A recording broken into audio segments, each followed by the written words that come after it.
Time of how the guy I was dating ended up blocking me. Hindsight, this is a very problematic situation. I acted in ways that I'm not proud of and I don't want to ever do ever again. So that will be my lesson from it. And then I think the cherry on top that got me blocked was, but yeah, that's the story of how I got blocked. Anyway. She was shocked after being blocked for failing to meet a confident man's standard. She couldn't believe that he wasn't willing to give her another chance. Facts, but you can't sound and talk like this and get no king, just street niggas. I like street niggas. Don't get me wrong to think that I can't get a king. Y'all kings is unattractive. Y'all niggas ugly. On me, let's keep it honest. All y'all niggas that want to treat me right, I don't like y'all niggas. I'm not one to settle. I'm not settling. The niggas that's gonna treat you the way you want to be treated, they ugly. You don't like them niggas. I'm not settling. What you talking about? You gonna be a trick. You're not finna be my man. They trying to kill my fucking kids, bro. Like, I'm done. Look at my fucking kid's window. Again. That's the first hoe. Here's the second one. Here's the fucking third. Dylan said they gotta be aiming for us on purpose.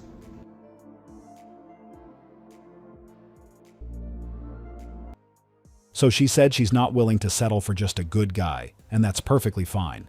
But here's my advice to any guy who encounters someone with that mindset. Don't try to change her mind. Just let it go.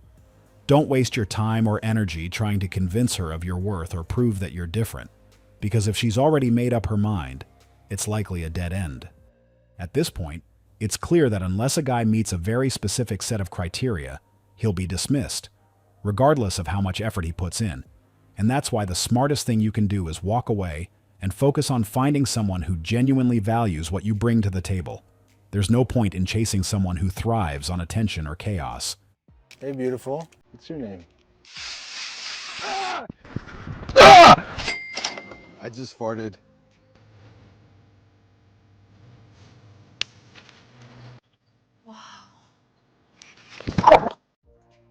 Some people might say it's an exaggeration, but it's how things play out in the real world, especially when a guy has deep pockets. This is actually one of the clearest examples of what's happening in today's dating scene. Two guys can say or do the exact same thing, yet get completely different reactions, because it often comes down to how they're perceived, how attractive they are, and how much money they appear to have. The same words or gestures can be seen as charming and flirtatious coming from one guy, while being labeled annoying coming from another. Both men acted the same, yet the outcome changes based on looks and status. The guy on the Rolls Royce will get away with a lot more, and people will laugh at his jokes or flirt back without hesitation. Meanwhile, another guy, driving an average car, might be told to stay in his lane just because he doesn't fit the image. Is this a coffee shop? I thought you asked me on a date, not a job interview. What do I like doing for fun? I love hanging out with my friends and going to restaurants, you know, like with a full menu. So my love languages are gifts and acts of service, but it's not always about the price. I don't think pets are for me. They're so messy and they always die. Oh, this is definitely sweet. So fun fact about me, I don't eat dairy, chocolate, sugar, or gluten. Or drink tap water. Yeah. Do you feel like you're ready for a relationship if you still have roommates? I love traveling too. Any trips planned this summer? Domestic? Ew, that's basically a road trip. I meant international. Split the check. There you go with those roommate conversations again. I'm gonna head out. Most guys who understand how this game works would walk away long before she ever gets the chance to, as that kind of delusion and entitlement just isn't something we entertain. And honestly, that's exactly why the date would be cut short. Because it's a clear sign that things will only... That whole princess mindset might seem cute at first, but in the long run, it won't get her very far. Time of how the guy I was dating ended up blocking me. Hindsight, this is a very problematic situation. I acted in ways that I'm not proud of and I don't want to ever do ever again, so that will be my lesson from it. But I was conscious that we both had holidays coming up, and I feel like when you're in the beginning stages of dating and holidays, they just don't really mesh that well together. So I said to him, I was like, look, you're going away the day you get back, I'm going away. Why don't we just put a pin in this for now, and then we can revisit it if we want to when we're both back off holiday. He assures me everything is fine. That's not the kind of holiday that he's going on. He's not interested in going out there and finding anyone else. He wants to keep talking to me, getting to know me, seeing where this situation goes. So I was like, okay, calm, that's fine. So a couple of days leading up to his holiday is when it all starts to decline quite quickly, I will say. So like there's no more FaceTimes, we're barely fucking messaging at this point. I'm like, what the fuck is going on? So I think a couple of days passed. It's now the weekend. I'm going out with my friends and I'm wearing a very cute outfit. I want to get a picture. So I had like a slip back bun, a white vest on, a baggy pair of jeans. And I was like, this could be quite cutesy artsy if I did like a kind of like side profile picture in the mirror, which I did. I was very proud of the picture. So I uploaded that to my story. I don't think I've heard from him all day at this point. And within not even a minute of uploading this story, my guy has popped up asking me why I've posted that. So I'm like, what do you mean? It's a cute picture. It's a cute outfit. Why wouldn't I post it? And he was like, oh, it's just not very wifey. Why are you posing from the side for everyone to see? And I was like, you can't be serious right now. Like, this is too ridiculous. What you're saying is too ridiculous for it to be serious. And I'm genuinely embarrassed and ashamed to admit that I deleted the picture and apologized to him, because this is just what a toxic person does to your mental state. It is fucking ridiculous.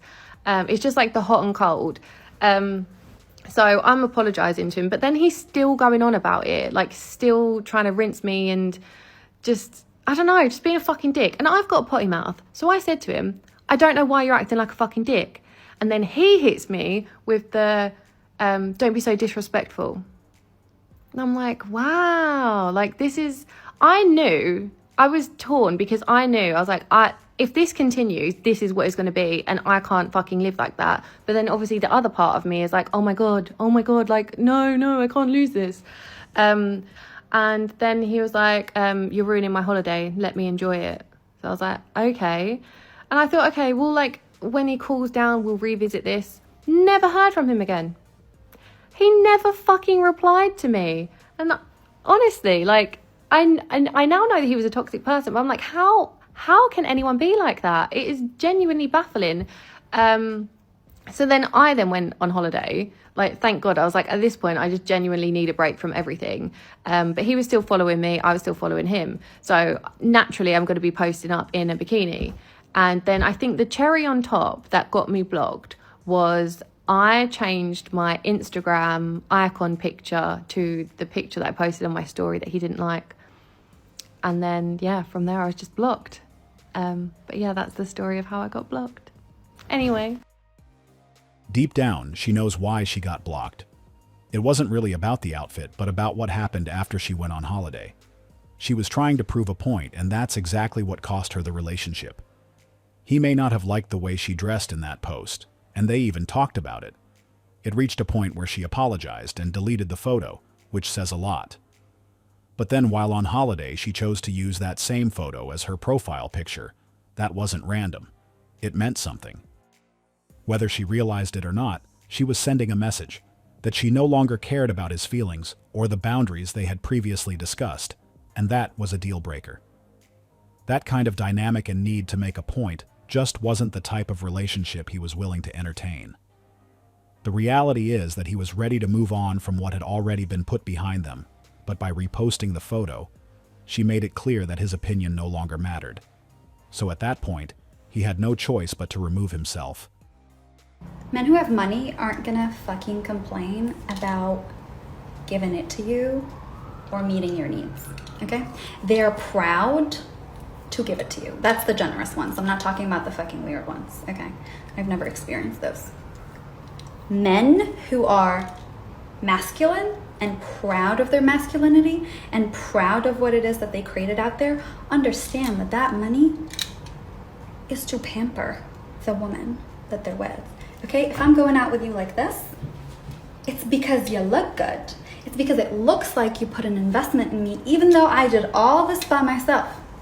So yeah, you're gonna give me money because it brings you pleasure to see me smile, to see me happy, to see me pampered, to see me relax. Any man who wants you struggling is a man who doesn't like you, who is jealous of you, who wishes he was you. The crazy part is that she's not even joking. She's completely serious about it. And honestly, we all understand how she ended up with that mindset. There are so many simps out there with money who have no problem dropping ridiculous amounts just to be liked. That kind of behavior only fuels their delusion. If guys weren't giving them that level of attention, they probably wouldn't even think that way. It's also one of the main reasons so many women have unrealistic expectations of what a man should bring to the table. But then again, can you really blame them? Some guys are out here buying them cars or even houses just to get their attention. Of course, it's going to confuse them. If she can pay all of her monthly bills without your assistance, she ain't about to listen to you, bruh. This is exactly how simps and guys who lack real understanding talk. We're talking about the same type of man who genuinely believes he has to pay his girlfriend's bills just to keep her around, because if he doesn't, she'll supposedly run off with someone else. But what these guys fail to realize is that they've been dealing with women who never actually liked them in the first place. For them, paying to be liked has always felt normal, because that's become their standard for what a relationship looks like. But that couldn't be further from the truth. That's not what a real relationship should be based on. I've also seen other simps say things like, men should only date within their budget, as if the solution to women asking for too much is to just find someone cheaper. Again, this just shows how lost they are. They've clearly been involved with women who saw them as nothing more than a paycheck. Those women made them spend, and now they're left confused and frustrated, not realizing the real issue was who they chose to deal with in the first place. Listen, if you are paying all your bills by yourself, I mean, you pay all your bills alone with no help from anyone. Your self-maintenance bill, gas bill, car payment, car insurance, mortgage payment, electricity bill, internet bill, water bill, sewer bill, cell phone bill, and groceries. If you are paying all these bills by yourself, you are definitely single. I repeat, you are single. Take my advice. Don't settle with anyone who can't offer you more than you can offer yourself. Period. I'm honestly confused because what she just described is exactly what it means to be an adult, so I'm not sure what point she was trying to make. She spoke as if paying your own bills was some kind of remarkable achievement, but that's really just a basic responsibility for any capable adult. I don't get why she made it sound so exceptional. And if we go by her logic, then what would she say about a man who not only pays his own bills, but also covers someone else's? Would he still be considered single? I'm just trying to understand where she was coming from. Maybe most guys are single and don't even know it. The happiest people are single women and married men. They're the two happiest groups of people always. Single women and married men are the happiest. But the happiest groups of people, like not married women. Married women like end up doing all the jobs, and married women aren't happier than single women. Single women are happier than married women. And married men are really happy because they get everything done for them, basically. Tell me you are not happy without telling me. Also tell me that you are single and would want to be in a relationship without telling me. I don't know why some people deliberately want to go against family union when this is what we need. Her message is directly to push the agenda that women should be single if they want to be happy, as getting married will make them miserable. But why would someone say such a thing? She was acting like a good husband doesn't exist. In her vocabulary, there is no right person, and this is where her argument falls short. You can see that she didn't say it because she believes in it. She said it only to get more women to join the loneliness group.